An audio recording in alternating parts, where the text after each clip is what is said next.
What's up YouTube and welcome back. The other day I got a comment from Brandon P asking me the best stocks to buy under $100. And I couldn't let Brandon down. So this one goes out to you, my dude.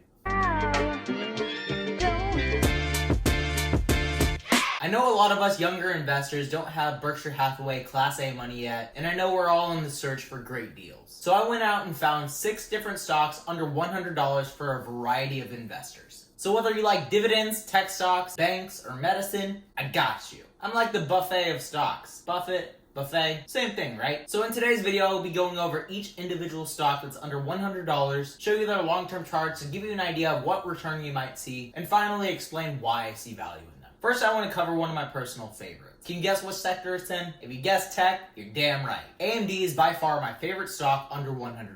If you don't know what AMD does, they make computing and graphic chips. Fair warning, I'm a computer science major, so this part might get a little bit geeky. You've probably heard of Intel and likely have one of their chips inside of your computer. And they've kind of had this monopoly over the chip industry. That is, until AMD came and stole that spotlight. AMD's chips used to be pretty trash, but they really blew up with their latest generation of CPUs. And they're bringing it cheaper to us than Intel is. I'm not gonna lie, Intel is still beating AMD in terms of their processing speeds. But AMD's chip is 25% cheaper than Intel's counterparts. I think that AMD's technology is getting better year by year, and their performance is going to be on par with Intel, and their prices are going to remain cheaper. And they're also coming out with pretty innovative technology. They recently teamed up with HP to release their AMD-powered Elite books, and I think that AMD is going to be becoming more and more mainstream. If you look at their 5-year chart on Robinhood, they're up 2,300%, which is just insane. They were practically a nobody just a few years ago, and now they've really made a name for themselves. Now looking at their 6-month chart on Thinkorswim, you can see that they've been trading above the 180-day EMA since early April. They've been trading sideways for the last couple of weeks, and they recently saw a sell-off when the rest of the market was going up, which creates a great buying point at around $55. Personally, I think that AMD will be breaking all-time highs at $60 by the end of 2020, and their company has a lot of room for growth with the market cap of only $65 billion.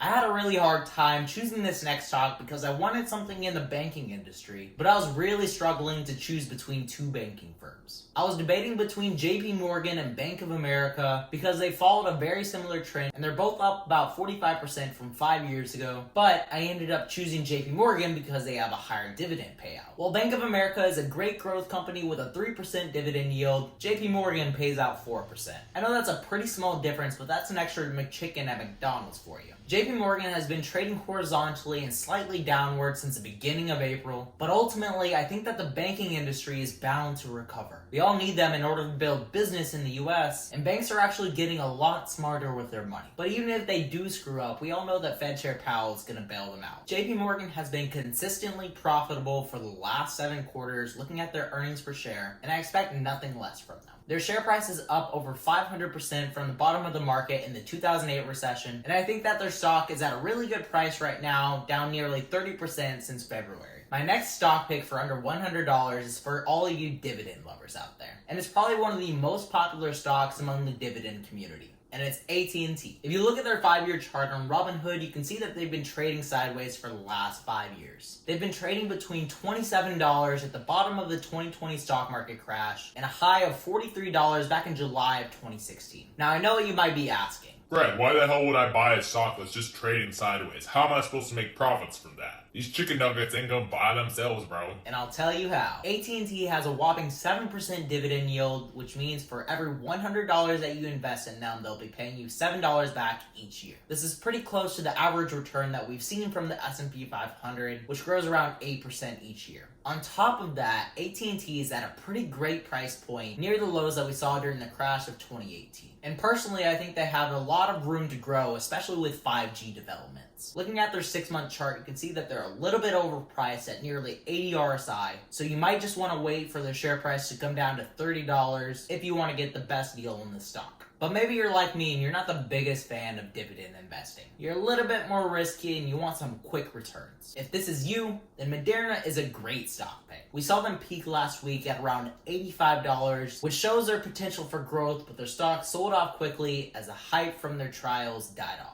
Moderna was listed on the public stock exchange back in December of 2018, and their stock price is up 180% in large part due to the public health crisis that we're experiencing. They're down pretty significantly today, almost 10%, and I think that around $55 is a great buying point for Moderna. They could see a huge surge over the next couple of months because they're expecting to conclude their phase 2 trial and to begin phase 3 in July. And just a subtle plug, whether or not you like Moderna, you should really mark your calendar for July 3rd, because if they do release positive news about their trial on that day, the entire market can make a huge move like we've seen before. Moderna has consistently traded up over the last 6 months, and they're just below the 180-day EMA line. This makes for a great buying opportunity, especially since their stock price sold off today. If their phase 2 trial is successful, I think that they'll blow their high of $94 out of the water. And I think that their stock price could continue to soar until their vaccine is available to the public. It's important to remember that this is completely speculative, and Moderna is one of the riskier trades that you can make right now. Their phase 2 clinical trials could fail, or somebody could beat them to the punch with another vaccine, which will not be good news for this company. But if this stock fits your risk tolerance, I think that it's at a great buying opportunity. This next stock is a little bit less risky because as long as people continue to post their coffee on Instagram, this company will continue to thrive. And I'm talking about Starbucks. They were hit super hard by this recession, having to close down many of their shops, and they're still pretty limited with only having drive-thrus open right now. I don't even drink Starbucks that much, but I really miss the coffee smell whenever I go into Target. Taking a look at their 5-year chart, they really started to pop off back in December of 2018. And they're up 52%, which is an annual return of over 10%. I like the sound of that. On the 6-month chart, they've been consistently trending up above the 180-day EMA line since April. And I think as they open up more and more of their stores, their stock price only has one way to go, and that's up. Maybe this is a little bit of wishful thinking, but I do think that they're going to recover. They also pay a small dividend of 2% on top of the 10% yearly return that they've seen over the last 5 years. Everybody loves Starbucks, and they're the hallmark of great coffee. There's no doubting that. And I don't think that everybody's love for coffee will change because of this recession. And finally, my last stock pick for under $100 is Square. You know, whenever you go to a nice little bougie store and the cashiers have iPads and you swipe your little card on a Square? Yeah, these Square guys made that Square. They're a pretty young company, and with that comes a lot of unknown and a lot of risk. But if you look at their 5-year chart, they've grown over 600%, which is an annual return of 120%. I don't know if they're the next Visa or MasterCard, but their company's model is pretty solid. They help small business owners start, run, and grow their business by simply downloading an app, swiping a card,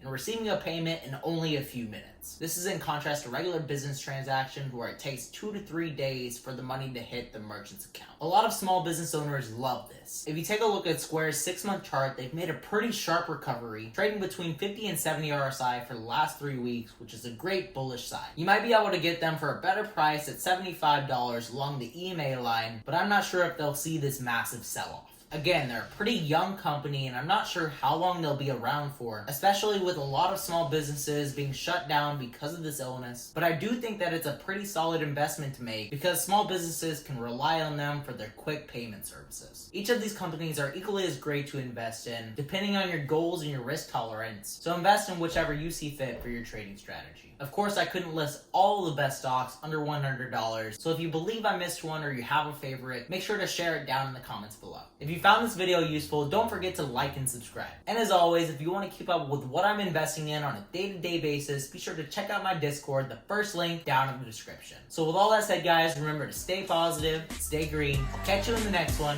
Bye, guys.